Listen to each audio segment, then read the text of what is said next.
Aluminium sector में काफी सारे इश्यूज थे। आरबीआई का अगर आपने रिपोर्ट देखा होगा, सो बैक इन 2014 टू 2018 ज्यादातर जो एनपीए इंडिया में आ रहा था तो वो कुछ सेक्टर्स में लोकेटेड थे and one was aluminium sector. What were the reason behind it? तो वीमेन, आपको क्या लगता है कि एडमिनिस्ट्रेशन में महिलाओं को कौन कौन से चैलेंजेस फेस करने पड़ते हैं? लखीसराय तीनों धर्म के बारे में बात की आपने, हिंदुइज्म, बुद्धिज्म, जैनिज्म, लेकिन सिर्फ 2 लोकेशन बताई, दोनों हिंदुइज्म से बिलोंग करते हैं। यस। बुद्धिज्म, जैनिज्म के बारे में बात ही नहीं की। सो आपको फेमिनिज्म के बारे में क्या ख्याल है आपका? सर, प्लीज कम स्मृति, कैसी हो? Good afternoon sir. Good afternoon. मैं ठीक हूँ सर। बैठिए। Thank you sir. Okay, you did your graduation from Patna women's college? Yes sir. और जेवीएम से पढ़ी हो? Sir Jawahar Navodaya Vidyalaya, okay, JNV. Okay okay okay, good good.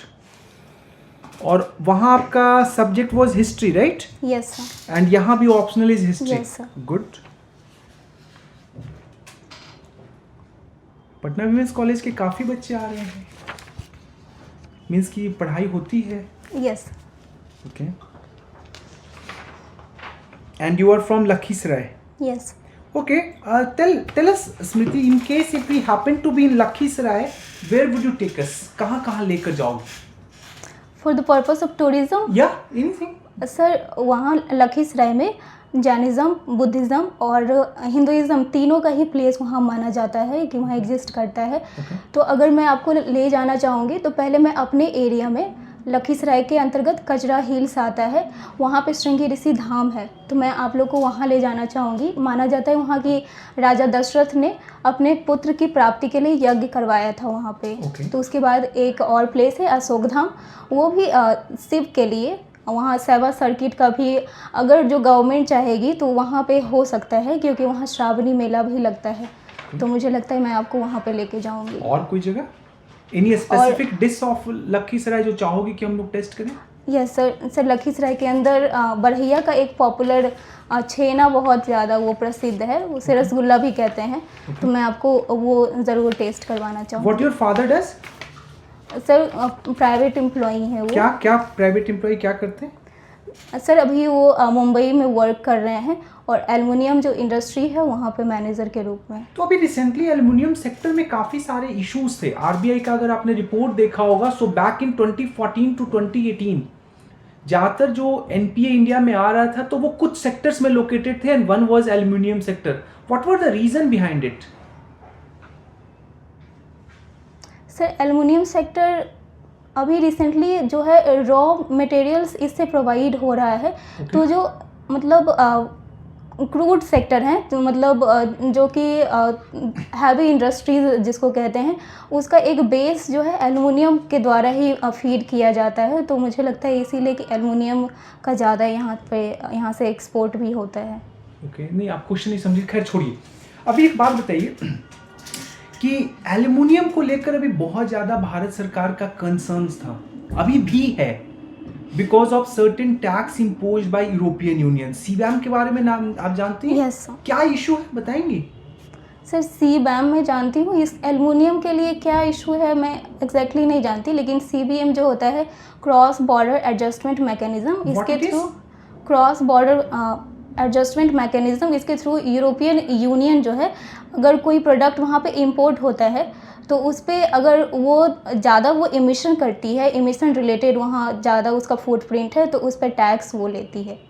तो ओके, यस बस यही है सर, मुझे इतना ही पता है। Okay okay okay, tell me, ये इमेंसिपेटरी एआई का क्या कॉन्सेप्ट है? Yes sir. Sir emancipatory AI recently Brazilian PM के द्वारा, प्रेसिडेंट के द्वारा, ल्यूला के द्वारा ये कॉन्सेप्ट दिया गया है। इसे हमारे प्रधानमंत्री जी के द्वारा भी जो डेमोक्रेटाइजेशन ऑफ एआई है, इससे ये रिलेट कर रहा है। इमेंसिपेटरी एआई मीन्स एआई का वैसा प्रयोग होना चाहिए जिससे कि ग्लोबल साउथ तक भी ये पहुँचे, और इमेंसिपेशन मीन्स ये फ्रीली ये सब जगह एक्सेसिबल भी हो। टेलीग्राम फॉलो कर रही हो? यस। ऑल 4 पॉइंट्स जो बताया सब। Okay, tell me one thing, one last question, Smriti, yes ये विमेन एम्पावरमेंट को कैसे डिफाइन करोगी? How would you define women empowerment? ऐसे बताओ, ये विमेन एम्पावरमेंट को डिफाइन ना करके बताओ, ऐसे बताओ एक आइडियल एम्पावर्ड विमेन तुम्हारे लिए कैसी होनी चाहिए? सर आइडियल वुमेन जो है वो तभी एम्पावर्ड हो सकती हैं जब वो अपने राइट्स को बहुत बेहतर तरीके से जान पाएंगी, उसके लिए अवेयर हो पाएंगी। सेकंड, उनका इकोनॉमिक इंडिपेंडेंस होगा, फाइनेंशियली वो मतलब खुद से इंडिपेंडेंट हो। और थर्ड, सर इतना मैं दो ही समझ पा रही हूँ अभी। तुम्हारे पास कोई वैसा एग्जाम्पल है जो बोल सकती हो कि sir according to me she is like an ideal empowered women in India? वैसे तो सर बहुत सारी मतलब एम्पावर्ड वुमेन हैं। अगर मैं एग्जांपल देना चाहूँगी तो अभी हमारी प्रेसिडेंट श्रीमती द्रौपदी मुर्मू का एग्जांपल देना चाहूँगी, क्योंकि वो अभी जो एम्पावर्ड वुमेन के गिनती में मैं इसीलिए उनको काउंट कर रही हूँ क्योंकि वो ट्राइबल कम्युनिटी से आती हैं और वो फर्स्ट वैसी प्रेसिडेंट बनी है, तो इसीलिए वो मुझे प्रेरित करती हैं। Okay okay, please. Thank you sir. Pushyamitra Shunga का नाम सुना है आपने? Yes sir. क्या किया था उन्होंने ऐसा? सर उन्होंने सुंगा डायनेस्टी का वो फाउंडर माने जाते हैं। पुष्यमित्र शुंग हिंदुज़म को प्रमोट किए थे और उन्होंने अश्वमेध यज्ञ भी करवाए थे, और उनके समय में जो बुद्धिज़्म था वो डिक्लाइन फेज में चला गया था क्योंकि उनका डिस्ट्रक्शन उनके द्वारा करवाया गया था। क्यों उनको डिस्ट्रॉय करना पड़ा? सर क्योंकि उनको हिंदुज़म को प्रमोट करना था और उस वक्त बुद्धिज़्म जो है वो फैल रहा था ज़्यादा ही, इसीलिए। तो सर फैलने देना चाहिए था, क्या दिक्कत है? सर वो हिंदुइज़्म को ही प्रमोट करते थे, उनके प्रवक्ता थे, इसीलिए आइडियोलॉजी क्लैश किया, इसीलिए वो बुद्धिज़्म को डिस्ट्रॉय करना चाहते थे। किसकी डॉक्ट्रिन आपको ज़्यादा अट्रैक्ट करती है, गांधी की या अम्बेडकर की? सर मुझे अपने स्तर से दोनों ही प्रभावित करते हैं। बट एक किसी का नाम लेना हो तो? सर मुझे दोनों ही अच्छे लगते हैं। फिर भी एक किसी का नाम लेना हो तो? सर महात्मा गांधी। क्यों ऐसा? उनका नॉन वायलेंस और ट्रुथ का जो पॉलिसी था, प्रिंसिपल था, वो मुझे बहुत अट्रैक्ट करता है। एज अ वीमेन आपको क्या लगता है कि एडमिनिस्ट्रेशन में महिलाओं को कौन कौन से चैलेंजेस फेस करने पड़ते हैं? सर फर्स्ट, एडमिनिस्ट्रेशन में वर्क प्लेस पे जितने भी हैरेसमेंट के केसेस होते हैं वहाँ पे उनको इशू फेस करना पड़ता है। और सेकंड, महिलाओं को फैमिली के स्तर पर से भी काफ़ी ज़्यादा कॉन्फ्लिक्ट फेस करना पड़ता है क्योंकि उनके फैमिली मेम्बर्स अभी उतने तैयार नहीं हो पाते हैं। कभी कभी किसी केस में देखा जाता है कि उन्हें वो बाहर भेज पाएँ और वो फाइनेंशियली इंडिपेंडेंट हों। और sir third, sir related to infrastructure and connectivity, जो अभी जैसे बिहार गवर्नमेंट का भी पिंक बसेस जैसे चलाया गया है, तो वैसी योजना जो है इसके लिए कारगर सिद्ध हो रही है और महिलाएं इसमें आगे भी बढ़ रही हैं। अच्छा, एक चीज़ हमको समझ में नहीं आता है कि बिहार की जो विकास दर है, ग्रोथ रेट है, वो तो बहुत अच्छी है, बट फिर भी हम लोग इतने अंडर डेवलप्ड स्टेट क्यों हैं? सर विकास दर अगर जो बहुत अच्छी होती है तो इसका मतलब यही है कि जो जहाँ पे जिसका भी विकास दर निकाला जा रहा है, चाहे कंट्री हो या स्टेट हो, वो बेस ईयर से उसको एज्यूम किया जाता है, मतलब काउंट किया जाता है। अगर बेस ईयर कम होता है, बेस ईयर में अगर जो ग्रोथ कम हुआ या फिर जीडीपी कम हुई, तो उसमें थोड़ा सा भी अगर जो डिफरेंस आता है तो वो बहुत स्टार्क दिखता है, जो कि बिहार के केस में हो रहा है। बिहार को अगर हम लोग को एक डेवलप्ड स्टेट बनाना हो, क्या करना होगा? सर डेवलप्ड स्टेट हमारे सीएम के द्वारा भी इधर 7 निश्चय 3 में 2030 तक बनाने की बात की गई है बिहार को। और अगर जो मुझे कुछ सुझाव देने का अवसर मिलेगा तो मैं इंडस्ट्रियलाइजेशन पे फोकस करूँगी और स्किल डेवलपमेंट पे। कौन सी इंडस्ट्रीज़ पे फोकस करेंगे? क्या रॉ मटेरियल है हमारे पास? सर यहाँ इंडस्ट्रीज़ में जैसे फूड प्रोसेसिंग इंडस्ट्रीज़ लग सकते हैं, एग्री वेस्ट इंडस्ट्रीज़ लगाए जा सकते हैं, टेक्सटाइल वेस्ट इंडस्ट्रीज़, और इसके अलावा अभी जैसे सॉरी सर ये मैं बोलूँ और हाँ बोलिए। सर टेक्निकल रिलेटेड जैसे अभी आईटी सेक्टर में भी बूम आने वाला है, तो एआई रिलेटेड भी यहाँ इन्वेस्टमेंट होने वाले हैं, तो इसमें भी उछाल देखने को मिल सकता है। तो ये सब एरिया है जहाँ पे इंडस्ट्रीज़ लगाए जा सकते हैं। अच्छा, आप हिस्ट्री के स्टूडेंट हैं। लास्ट एक क्वेश्चन बताइए कि राजकीय मेधा दिवस किस तारीख को मनाया जाता है? सॉरी सर, नहीं सुना है आपने? नहीं सर। ठीक है सर। स्मृति, यस सर को आपने ऑप्शन बताया इंडस्ट्री के बारे में कि बिहार में 3-4 टाइप का इंडस्ट्री आपने गिनाया, तो ऐसा तो है नहीं कि गवर्नमेंट को कोई सजेशन दे नहीं रहा होगा, दे रहा होगा। यस सर, फिर बिल्कुल दे हर्डल रहा कहाँ हूँ। है? फिर क्यों इंडस्ट्री डेवलप नहीं हो रहा है बिहार में? कहीं तो हर्डल होगा। क्या हर्डल है? सर इंडस्ट्रीज इस्टेब्लिश नहीं होने के कारण जो मेन प्रॉब्लम है यहाँ का लॉ एंड ऑर्डर सिचुएशन है, क्योंकि ये परसीव कर दिया गया है दूसरे अदर स्टेट में और कंट्री वाइज भी कि बिहार में जो है वो इंफ्रास्ट्रक्चर रिलेटेड जितने भी एसेट्स होने चाहिए वो नहीं है, और इसके अलावा लॉ एंड ऑर्डर की सिचुएशन भी उतने उम्दा लेवल के नहीं है जितना रहना चाहिए, इसलिए कंपनियां डरती हैं यहाँ आने के लिए। तो सर ये इन्वेस्टर्स रिलेटेड प्रॉब्लम है, ये मेन रूप से देखा जाता है। लेकिन नीतीश कुमार की तो छवि है गुड गवर्नेंस को लेकर पूरे इंडिया में। यस सर, उनके आने के बाद गवर्नेंस में काफ़ी ज़्यादा सुधार देखने को मिला है और उन्हें अच्छे से मतलब गवर्नेंस को सुधारने का भी उनको श्रेय दिया जाता है, और फिलहाल में इसी वजह से वो सारी चीज़ काउंट हो रही हैं और आगे इसके लिए बिहार जो है आगे बढ़ रहा है। लेकिन पिछले 20 साल से नीतीश कुमार गवर्नमेंट में है और गुड गवर्नेंस के लेकर वो हर समय फेमस भी रहते हैं। 20 साल बहुत लंबा समय होता है इंडस्ट्रियल डेवलपमेंट को लेकर, फिर भी 20 साल में आप एक मेजर एग्जांपल बताइए जहाँ जो इंडस्ट्री के लिए काम किया गया हो या इंडस्ट्री आई हो बिहार में। सर बिल्कुल इंडस्ट्रीज़ आई हैं बिहार में, और इसके लिए गवर्नमेंट के द्वारा पॉलिसी भी 2016 में Bihar industrial investment promotion policy भी लाया गया था, और उसका एक और आगे का एक इवॉल्वमेंट फॉर्म दिखता है Bihar industrial investment promotion package, जो कि गवर्नमेंट के द्वारा उन कंपनियों को दिया जाएगा जो कि लगभग 100 करोड़ के आसपास यहाँ पे इन्वेस्टमेंट करती है। तो उनको नॉमिनल फ़ी में यहाँ पे वो आ भी सकती हैं, नॉमिनल फ़ी ऑफ ₹1 उनको देना रहता है, और उसके अलावा उनको लैंड अलॉटमेंट भी होता है। तो अल्टीमेटली आ तो नहीं रही है अभी तक। सर आ रही है, जैसे पीर 35 में जो पावर प्लांट बना है अडानी का, वो एक देखने को मिला। आपने सर को बताया कि लखीसराय Yes. तीनों धर्म के बारे में बात की आपने, हिंदुइज्म, बुद्धिज्म, जैनिज्म, लेकिन सिर्फ 2 लोकेशन बताए दोनों हिंदुइज्म से बिलोंग करते हैं। यस बुद्धिज्म जैनिज्म के बारे में बात ही नहीं की। सर, जैसा कि बुद्धिज़्म यहाँ लखीसराय में पहले से ही, जैसे मुंगेर का ये पार्ट रहा है, तो बुद्धिज़्म लगभग 15th सेंचुरी तक यहाँ पे उसका एक प्रमाण भी मिलता है, आर्कियोलॉजिकल एविडेंस है कहाँ पे? कि सर क्यूल नदी के किनारे वैसा बोला जाता है, लेकिन वैसा कुछ पुख्ता एविडेंस नहीं लाल है। पहाड़ी का नाम सुनिए? लाल पहाड़ी भी एक है। Yes sir, thank you sir. आगे बस। हाँ यस सर, मुझे अभी इसके बारे में इतना ही Okay. पता है। क्यूल नदी लखीसराय से होकर गुजरती है। यस और लखीसराय में एक नदी का नाम बताइए जो लखीसराय में से होकर गुजरती है।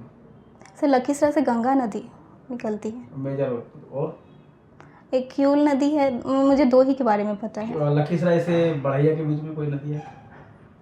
लखीसराय से बढ़ैया के बीच में। आपने बढ़ैया का नाम लिया है सर? Yes sir. बताया बढ़ैया का रसगुल्ला फेमस है, तो लखीसराय से बढ़ैया के बीच में एक नदी भी है। आप आती होंगी तो देखती भी होंगी, क्रॉस करती होंगी। Sorry sir. हरवा river. Yes sir, okay, thank you तो सर। ठीक है। ओके। आपने बताया कि जो मोस्ट एम्पावर्ड वुमेन आपके मिस्र में है इज प्रेसिडेंट ऑफ इंडिया, है ना, द्रौपदी मुर्मू, श्रीमती द्रौपदी मुर्मू। यस तो इंडिया अगर वैसे देखें तो historically is a younger democracy compare to America. तो ऐसा क्या है कि अमेरिका में अभी तक कोई वुमेन प्रेसिडेंट नहीं देखी गई, अमेरिका में हो गई, इंडिया में हमें मिल चुका है, और हमने एक्चुअली जो फंडामेंटल राइट्स जैसी चीज़ें अमेरिका से कॉपी की है। तो ऐसा क्या है वहाँ पे जो अभी तक उनको एक वुमेन प्रेसिडेंट नहीं है? सर, इसका रीज़न जहाँ तक मुझे समझ में आ रहा है कि उनको वुमेन सफ्रेज मूवमेंट के थ्रू अमेरिका में लगभग 1917 में वो दिया गया था, और इसके आगे हो सकता है कि इसी का इम्पैक्ट हो कि महिलाओं को मतलब राइट्स तो वहाँ मिला हुआ है, लेकिन वे शायद अवेयर नहीं हो इसके लिए कि प्रेसिडेंट के लिए मुझे सॉरी सर, मैं नहीं बता सकती। ग्लास सीलिंग का क्या कॉन्सेप्ट है? सर ग्लास सीलिंग मीन्स एक रिस्ट्रिक्शन लगा दिया जाता है महिलाओं पे कि वो वहीं तक सिर्फ पहुंच पाएंगी, उसके आगे वो नहीं जा So does it सकती apply हैं। to American system? अभी जो सर पूछ रहे हैं वो Hillary Clinton, it was she who was arguing that she would be the first one to break that glass ceiling. बाद में last time also that lady she was arguing कि इस बार glass ceiling मैं तोड़ूंगी। तो क्या आपको लगता है कि कोई invisible glass ceiling है अमेरिकन सिस्टम में that is not allowing a women to become the president? Sir बिल्कुल हो सकता है, लेकिन सर ग्लास सीलिंग में ऐसा कौन सा फैक्टर्स है उसके लिए मैं सर अवेयर नहीं हूँ अभी। Do you find means that kind of glass ceiling prevailing in India also? Do we have any example of prime minister, women prime minister? Yes sir, कौन? श्रीमती इंदिरा गांधी। उनके अलावा कोई? नहीं The sir. one who belongs from like जो कि बहुत ही जिनका common background रहा हो, ग्राउंड से उठ के गई हो। सर प्राइम मिनिस्टर में सिर्फ इंदिरा गांधी जी ही हैं। So do you find like there is some kind of invisible glass ceiling prevailing in India also? Would you agree Sir- with this statement? मैं ये बोल रहा हूँ कि there is a glass ceiling that is not allowing the Indian women leader to emerge at the top. Would you agree with Yes. this statement? Sir partially मैं agree करती हूँ, क्योंकि पॉलिटिकल रिप्रेजेंटेशन इंडिया में नहीं है महिलाओं के लिए उतना, और इसके लिए प्रयासरत भी रहे हैं, क्योंकि रिसेंटली जो महिला के लिए जो 50% का लोकसभा और 50% है। सॉरी सर 33% नारी शक्ति बंधन अधिनियम के थ्रू कौन सा कॉन्स्टिट्यूशनल अमेंडमेंट एक्ट से आया वो? 106 कॉन्स्टिट्यूशनल अमेंडमेंट एक्ट। ओके। तो इसके थ्रू उन्हें 33% का रिजर्वेशन दिया गया है। सोलली इसी रीज़न से दिया गया है ताकि वे पॉलिटिकली वो अवेयर हो सके और उनका मतलब एम्पावरमेंट हो, और इसके बाद वो और आगे सबसे ऊपर के लेवल तक भी as a PM, as a president के रूप में भी नियुक्त हो। ओके, सो आपने पिंक बस की भी चर्चा की। यस आपको लगता है पिंक बस चलाना is a good idea? Yes sir.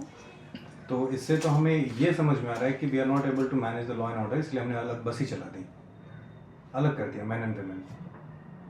तो ऐसे हम एक गांव बनाएंगे आगे चल के कि अब अगर वुमेन के अगेंस्ट कोई क्राइम हो रहा है तो हम एक गांव आदमियों का, एक गांव औरतों का बनाएंगे, फिर कंट्री के बीच से डिवाइड कर देंगे, आधे में आदमी आधे में औरत।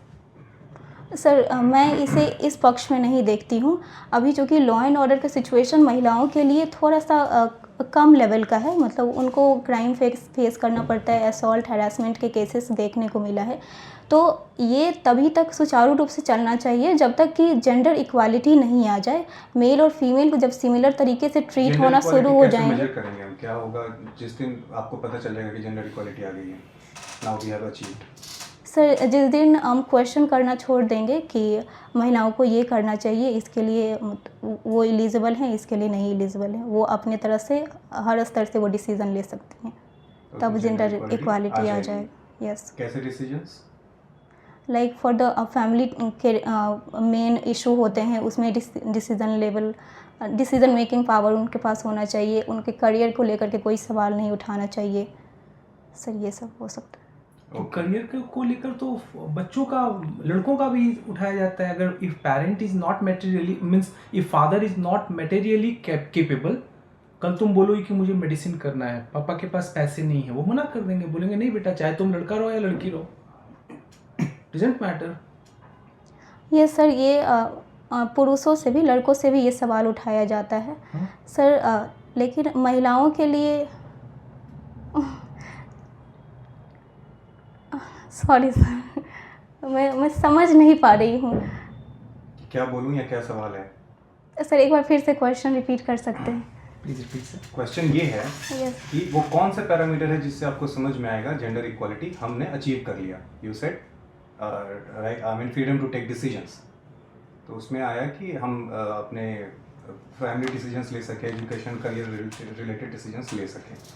देन आर्ग्यूमेंट इज कि वो तो सबके ऊपर रिस्ट्रिक्शंस हैं, बॉयज़ गर्ल्स इक्वली, पेरेंट्स अगर कैपेबल नहीं हैं तो ऑब्वियसली उनके ऊपर रिस्ट्रिक्शंस लगाए जाएंगे। Then how will you answer this? पर सर इसके लिए आप फैमिलियल में भी जो बच्चे होते हैं उनके बीच में मेन रूप से अगर जो जेंडर वहाँ पे इनइक्वालिटी होता है, सॉरी जेंडर रूप से अगर जो दोनों डिफ़र करते हैं मेल और फीमेल, तो दोनों से जो सवाल का स्तर होता है काफ़ी डिफरेंट हो जाता है। जो इकोनॉमिक लेवल पे अगर जो कोई पेरेंट्स सशक्त नहीं होते हैं तो पेरेंट्स हमेशा चाहते हैं कि मेल जो है उनका बेटा है वो आगे कैसे भी करके पढ़े, उसके लिए वो लोन भी मतलब लेना प्रेफर करते हैं, लेकिन बेटियों के केस में ऐसा क्यों नहीं है? होता क्यों है। क्यों है ऐसा? क्या रीजन है इसके पीछे? सर हिस्टोरिकली परसेप्शन एक बना हुआ है, पैट्रियार्कल जो माइंड सेट है वो इसका एक रीज़न है। तो लड़का पैसा कमा के लाएगा तो उस पर इन्वेस्ट करना is a good idea. No sir good idea ये है, फीमेल्स पे भी अगर जो इन्वेस्ट किया जा सकता है तो फीमेल्स भी आगे बढ़ तो रही वो हैं। दूसरे घर चली जाएगी after getting married, why would a parent invest on that? You yes as a sir, parent, would you do that? Yes sir. अभी तो कहना भी बहुत आसान है, पर प्रैक्टिकली अगर करना पड़े तो आपके पहले की जो प्रीवियस जनरेशन वुमेन है उन्होंने तो ऐसा डिसीजन नहीं लिया, तभी तो ये कंटिन्यू हो रहा है ना। लड़कों को इंजीनियरिंग कॉलेज भेजा जा रहा है, प्राइवेट स्कूल भेजा जा रहा है, लड़कियों को सरकारी स्कूल में भेजा जा रहा है। सर इन्वेस्टमेंट करना चाहिए, मैं इसके पक्ष में हूँ, क्योंकि बेटियां जब आगे बढ़ेंगी तो इसका मतलब ये नहीं कि सिर्फ इन लॉज के पास ही रहेंगी, वो इन लॉज के अलावा वो पेरेंट्स को भी सपोर्ट कर सकती हैं उतने ही लेवल पे, अगर जो इसकी अनुमति सोसाइटी देना चाहेगा तभी हो पाएगा ये, क्योंकि सोसाइटी अक्सर ये परसीव करता है कि उसका परसेप्ट। सोसाइटी से परमिशन क्यों मांग रही है? अभी आपने कहा कि हमें sir because right to take decision चाहिए। सर सोसाइटी ही इसमें सबसे बड़ा बैरियर मैं मानती हूँ। जब तक ये सोसाइटल लेवल पे सब कुछ सोचना छोड़ देंगे तो से कि पेरेंट्स का कोई प्रॉब्लम नहीं है, ये प्रॉब्लम सोसाइटी का तो है। सोसाइटी के अंडर ही पेरेंट्स आते हैं, तो Okay. पेरेंट्स भी इसमें इंक्लूडेड हैं। So society imposes like major barrier on you, it's not the family. Sir both, sir दोनों ही इम्पोज करते हैं, और पेरेंट्स जो उनके अंदर फियर होता है वो सोसाइटी को लेकर के होता है, क्योंकि सोसाइटी का ही अंग फैमिली होता है, फैमिली पेरेंट्स से मिलकर बनता है। So you are saying parents are helpless to some extent? No sir, ये हेल्पलेसनेस का बात नहीं है। अगर वो अपनी इच्छा जताना चाहते हैं, अगर वो इच्छा वो मतलब किसी पे आश्रित ना हो अपने डिसीज़न को लेने के लिए, तो मुझे नहीं लगता कि ये हेल्पलेसनेस का केस होगा। वो अपनी इच्छा के अनुसार से कार्य कर सकते हैं। तो फिर सॉल्यूशन क्यों नहीं हुआ? तो सोल्यूशन हो रहा है, इन्वेस्टमेंट जैसे अभी मेरे पे भी मेरे पिताजी कर रहे हैं, तो मैं इसे एक पॉजिटिव वे में ले रही हूँ। सो आगे चल के ये डिसीजंस ऐसे इन्वेस्टमेंट्स और होंगे, लोग और मोटिवेट होंगे। बिल्कुल सर। ठीक है। सो आपको फेमिनिज्म के बारे में क्या ख्याल है आपका? सर फेमिनिज़्म एक आइडियोलॉजी है, आइडियोलॉजी एक मूवमेंट की तरह भी इससे कह सकते हैं, जो कि वुमेन को बेसिकली राइट्स प्रोवाइड कराने के लिए। कैसे राइट्स? सर फिर से जेंडर इक्वालिटी होना चाहिए, राइट्स रिलेटेड टू। पास एक्स्ट्रा राइट्स है, you have 35% reserve seats irrespective of your caste. Sir extra हो गया। सर 33% बिल्कुल है सर। 35 सर है अभी तो। 33 और 35 बोथ है, लेकिन अलग अलग डोमेन में। तो सर ये अभी रिजर्वेशन इसीलिए दिया जा रहा है क्योंकि जो महिलाएं पीछे छूट गई हैं उसे एक समान स्तर पर लेकर के आना है पुरुषों के, और उसके बाद से ये सभी बैरियर्स को ख़त्म कर देना चाहिए। उस वक्त रिजर्वेशन भी शायद ना रहे इन नियर फ्यूचर। रिजर्वेशन देखिए, अभी रिजर्वेशन ऐसा है कि इसकी डिमांड्स बढ़ती जा रही है। So there is a good chance कि जो विमेन रिजर्वेशन की बात है उसमें भी डिमांड्स बढ़ेंगी। तो कहाँ पे स्टॉपेज लगेगा? Who will draw the line? Sir जब तक फेमिनिज्म मूवमेंट चलते रहेगा तो मीन्स फेमिनिन एनर्जी है या फिर ये बताइए कि फेमिनिज्म कोई भी मूवमेंट चलता है उसके लिए एक एनर्जी चाहिए, like any engine moves it takes energy. Feminism के लिए ये कहाँ से एनर्जी लेती है? इट्स वेरी डिसेंट्रलाइज्ड, कोई इसका एक पर्टिकुलर लीडर नहीं है, कोई पॉलिटिकल पार्टी नहीं है feminist no party. Sir, so where does this derives its energy? From the female itself. So it's exploiting you. सब कैसे? एंड सर क्वेश्चन क्या है? आपने कहा कि फीमेल से they drive the energy. Any movement, to run any movement it takes investment, time, guidance, strategy, everything is there. But feminism is very decentralised. Yes sir. ठीक है, कोई इसका लीडर है अभी? नहीं सर। कोई पॉलिटिकल पार्टी है? कोई No, कंट्री फेमिनिस्ट कंट्री है? No sir. नहीं। तो फिर ये एनर्जी कहाँ से आ रही है? सर महिलाएं ही जब अपने राइट्स के प्रति अवेयर हो रही हैं और जब उनको पता चल रहा है कि उनको वो सभी राइट्स नहीं मिले हैं Don't तो you वो। think women are being used as a guinea pig to achieve some other goals? No sir. Are you sure? Yes sir. Sir वो अपने राइट्स के लिए ही आवाज़ उठा रही हैं, तो इसमें कोई गलत नहीं है। ठीक है, एक दूसरा एग्जांपल है कि जिस तरीके से अभी फेमिनिज्म मूवमेंट चल रहा है, so we see a very strange tension between male and female, it's growing up. So आपको नहीं लगता कि इनके बीच का जो एक केमिस्ट्री है, because the whole world is based on the sexual interaction and attraction between male and female respective of the species, अगर इसके बीच में डिस्टेंस बढ़ेगा, so that is the energy feminism is trying to use, don't you think so? Sir feminism के case में अभी बहुत उसके क्रिटिसिज्म को उसको फेस करना पड़ रहा है, लेकिन फेमिनिज्म हमें ये नहीं देखना चाहिए कि सिर्फ ये फीमेल से एसोसिएटेड है, इसमें मेल भी उतने ही कंट्रीब्यूट कर सकते हैं और फीमेल्स को लेकर के जागरूक कर सकते हैं। एक मेल भी फेमिनिस्ट हो सकता है। क्यों? क्या सर मिलेगा उसको? सर क्योंकि ये जो है महिलाएं जो पीछे छूट गई हैं, वो अगर समझ पा रहे हैं कि उन्हें बराबर का ही हिस्सा मिलना चाहिए, तो उनसे उनको कुछ नहीं मिलेगा, लेकिन एक मोरल लेवल पे अगर वो सोसाइटी में कंट्रीब्यूट इस लेवल पे कर रहे हैं तो उनको सेटिस्फेक्शन एक मिलता है। Yes sir. Okay, let me come to your rescue. Yeah, what is the concept of existentialism? अभी सर ने पूछा why man should be supporting feminism. Existentialism का कॉन्सेप्ट जानती हो क्या है? सार्त्रे को पढ़ी हो, जहाँ पॉल सार्त्रे को? एग्जिस्टेंशियलिज्म नहीं पता है। Okay, that is Sir, the answer. Actually, answer goes over there. Okay, that is why man should support feminist movement. Thank you. Okay. Yes ठीक है? Okay. Your interview is over. You may leave now. Thank you sir.